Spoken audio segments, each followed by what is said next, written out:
కాన్యం శ్రయేత తవ పాద సరోజగంధం ఆగ్రాయ సన్ముఖరితం జనతాపవర్గం లక్ష్మ్యాలయం త్వవిగణ్య గణయ్య గుణాలయస్య మర్త్యాసదోరుభయమర్థ వివిక్త దృష్టి. వివిక్త దృష్టి అంటే వివేచనము చెయ్యగలిగిన బుద్ధి ఎవరికైతే ఉంటుందో వారు నిన్ను ఆశ్రయిస్తారు అంతే. అంతేగాని నాపై నన్నెవరు ఆశ్రయిస్తారు, ఎవరు బైరాగులు తప్ప అన్నవే. నిజంగా భిక్షువులు మాత్రమే నిన్ను ఆశ్రయిస్తారన్నది కూడా నిజమే. భిక్షువులు అంటే పరమసత్యాన్ని గ్రహించి సంచరించేవారు ఎవరో వాళ్ళు ప్రపంచానికి దూరంగానే సంచరిస్తారు. వారు కరతల భిక్ష తరుతల వాస, చెట్టు నీడిని ఉంటారు, చేతికి అంది తింటారు. వాళ్ళకి వాటి మీద లాలస ఉండదు. ఎందుకు ప్రాపంచికమైనటువంటి అన్నాదులపై కూడా లాలస లేదు వాళ్ళకి. అన్నం ఒక శారీరక అవసరమే అనుకుంటారే తప్ప అన్నం ఒక రుచ్యమైన భోగవస్తువు అనుకోరు వాళ్ళు. శరీరం నిలవడానికి అవసరమైన అన్నం. భిక్షాన్నంబు పెట్టరే పుణ్యశతులు అంటాడు సుఖయోగుడు మరొక చోట. అటువంటి వారు వీటి కోసం తాపత్రయపడరు. అందు కమనీయమగు భూవిభాగములు లేకున్నవే పడియుండగా దూది పరుపులేలా. వాళ్ళు దూది పరుపుల కోసం చోటు, నిద్ర వచ్చినప్పుడు శరీరం వాళ్ళడానికి ఏదో చోటు చూసుకుంటారు. ఆకలి వేసినప్పుడు ఏ తల్లి దగ్గరైనా అడగడానికి వాళ్ళు సిగ్గుపడరు. ఆకలికిది క్షుద్వ్యాధిత్య చికిత్సత, దానికోసం ఆహారాన్ని అడుగుతారు అంతే. అంతే తప్ప వాళ్ళకి వాటి మీద లాలస ఉండదు.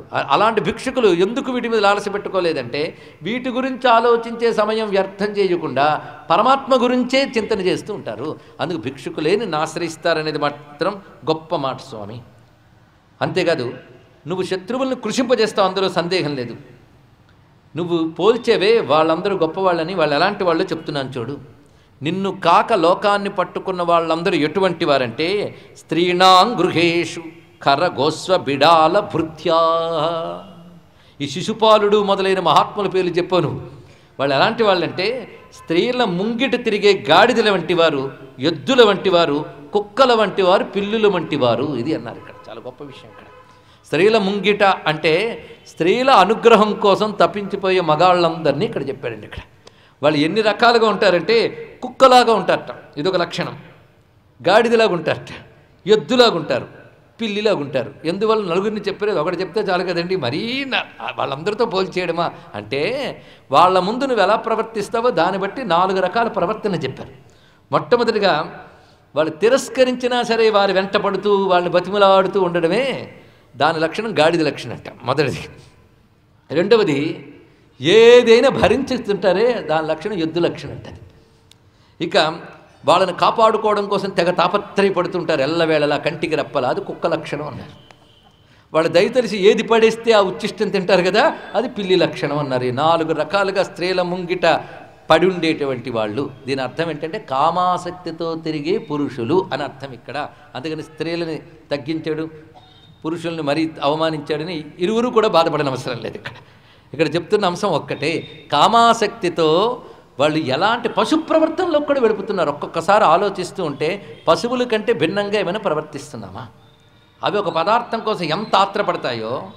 మహానుభావుడు ధర్మరాజు అంటాడు, ఒక ఆహార పదార్థం కోసం కుక్క ఒకటి పట్టుకుంటే ఇంకొక కుక్క పళ్ళికులిస్తూ కోపంగా చూస్తుందే, అలా ఉందా ఈ మానవుల పరిస్థితి అన్నాడు. అవునా లేదంటే వాడింటి వీడికి పడదు, వీడింటికి వాడికి పడదు, వాడెక్కడ దోచుకుపోతాడు అని వీడెక్కడ దోచుకుపోతాడు వాడు. అక్కడికి అవసరం లేని పేర్ల కోసం కూడా ఆవేశాలు తెచ్చుకున్న వాళ్ళని మేము చూస్తూనే ఉంటాం, ముఖ్యంగా ఆధ్యాత్మిక సభల్లో చూస్తూ ఉంటే.